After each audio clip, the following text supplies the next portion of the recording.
So yo, what's up mga kadad? Kamusta kayo? Kung kayo may hanap buhay, kami naman may hanap patay ang inyong kamatayan ay aming kabuhayan. So yan po, kasama ko ang aking Kuya Brian, taga dito sa amin. So yan, siya po ang aking kasama ngayong araw. Tayo po yung maglilibing po ngayon sa Malbar, Batangas, sa King Bossing SK. So ayan, patungo na po tayo ng Malbar, Batangas mga kadeds. So yung ating yung huling upload, iniwan natin yung ating karwahe sa City Chapel. At tayo po yung naglibing po sa Escudero Funeral at dun po natin kukunin muna sa may Santo Tomas, Batangas. So ayan po, patungo na po tayo sa may City Chapel. At ayan, pumasok na po tayo. Muli po, shoutout po kay Boss Bugoy dito po sa City Chapel. So ayan, nakita rin natin dito yung kanila ditong karwahe mga kadeds. At yung atin na yung si Pangarap, kita nyo naman po, nakabalandra, tumbok na tumbok. So ayan, salamat po City Chapel. At ayan po yung kanilang dalawang karwaheng napakakisig naman. At ayan, kinamanda na natin si Pangarap. At ayan, kinabit na natin sa ating expedition na si Pangarap.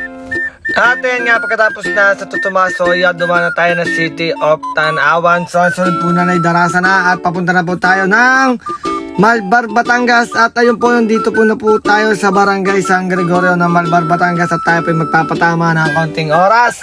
At nandyan si aking paring Abet, ang inyong boss Abet. Nandyan po ang ating si Tatang. At ayun po ang ating gagamitin ng expedition na si Pangarap. So at ayun yung ating karwahin Pangarap.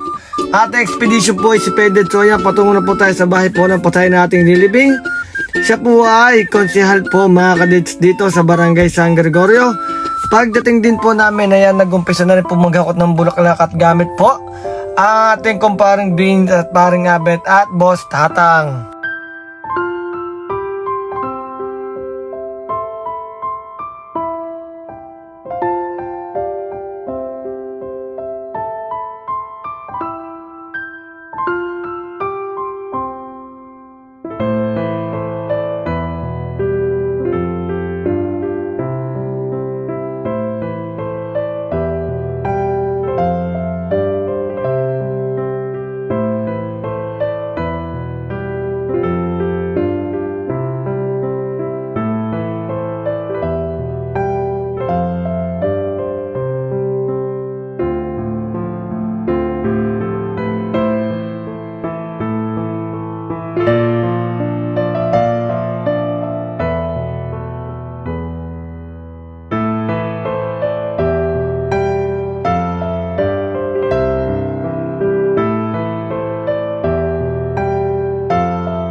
At ayun nga mga kadets, so ayan, basic po yung living natin. So ayan po, na po tayo, dito na tayo dumaan sa may San Ildefonso. Dito lang po yan, shortcut sa likod po ng Lima.